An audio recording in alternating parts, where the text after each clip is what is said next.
kaliwa, halap sa kanan. Baka may fireballs.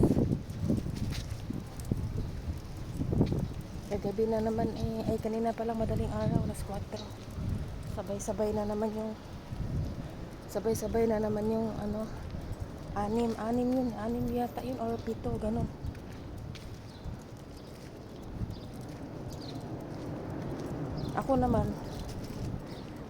Ako naman ang bilis ko na mga ano, yung kasi mga alas 4 na, yung mga alas 4 na medyo doon na ako, gising na ako niyan. Tapos hindi ko alam, nag-ano ako, tumitingin ako sa bintana. Yung amo ko pala, andoon din pala kumukuha ng video sa bintana. Kaya hindi ko natuloy natuloy yung ano. Kasi nandun kasi ako sa rooftop, kaya nakikita ko yung pagdalawa.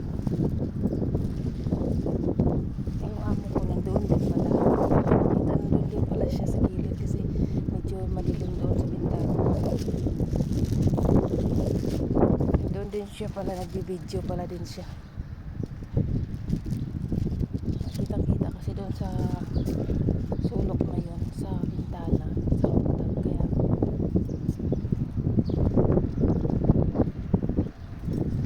doon siya nakakuha ng video siya. Hindi na ako tumingin kasi pero kitang-kita ko talaga yung lumilipad na anim sa sawa ng Panginoon, naano nila yun, nasalag naman nila. Basta na lang ano sila, no? Sobrang init pa naman ang panahon, guys. So, ang oras dito ngayon ay alas 7. Alas 7:15. Ayan yung aso ko. Tapos na yung 3 aso kanina na inano ko, na nilakad ko kasi madali lang yun sila. Ito, naglagay ako ng pagkain ng ano dito, mga ibon. Nilalagyan ko ng pagkain ng ibon yun. Minsan may mga pusa din dito. Kasi sayang na yung pagkain pag itapon ko sa basura. Mas maraming ibon dito. Tsaka yung mga video.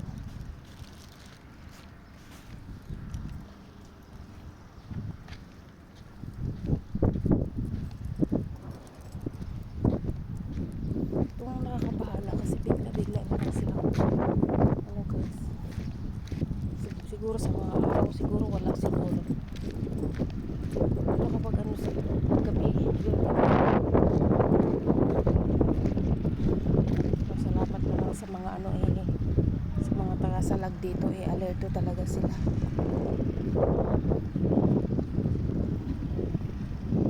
Kasi punteriya nila, guys, punteriya nila yung airport. Kita ko kagabi dyan, talaga, kasi dyan lang ano, kita ko sa inyo yung ano, guys.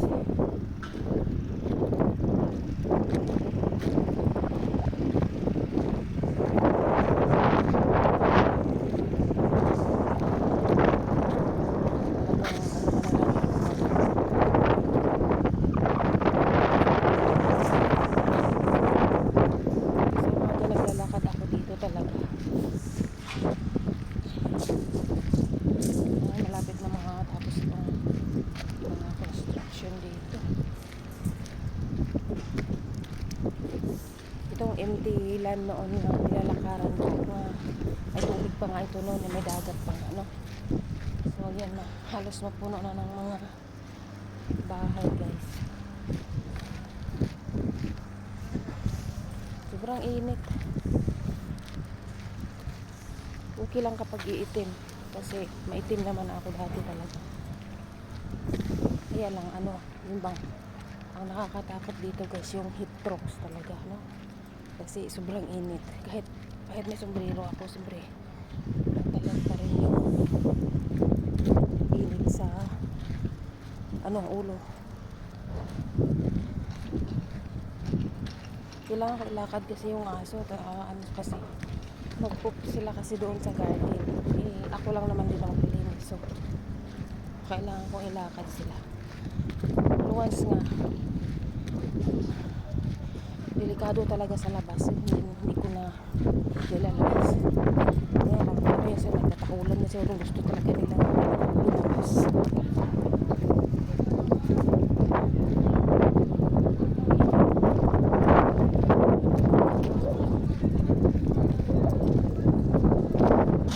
Kaya yung mga construction.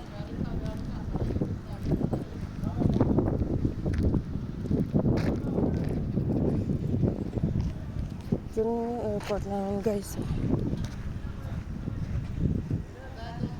siyempre makikita talaga kung saan galing yung fireworks. Saan yung fireworks. Diyan kitang kita talaga. Kaninang madaling araw, alas 4.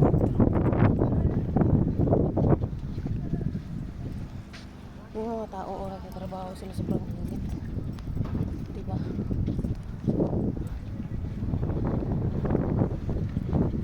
Kasi disyerto. Ngayon guys.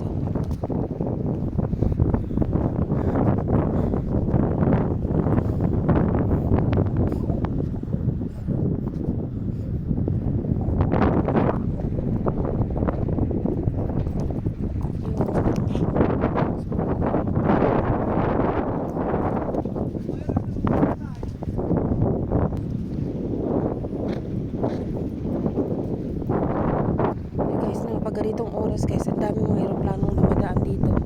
Ngayon wala na.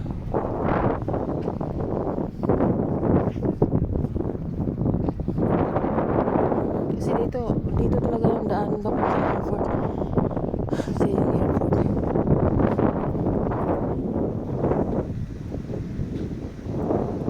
Ano yung aeroplano dito ang dadaan.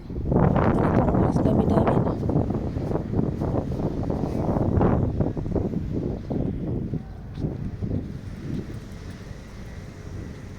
Ngayon wala na.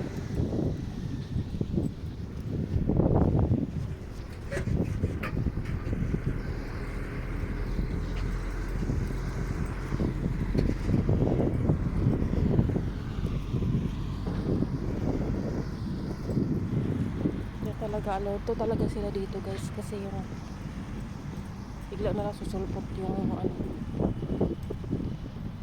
mga dragonflies, mga tutubi, mga fireworks.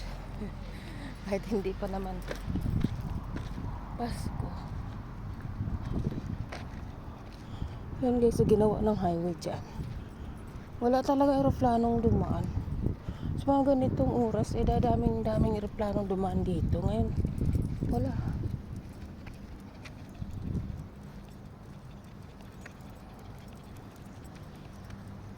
Ay, sobrang init.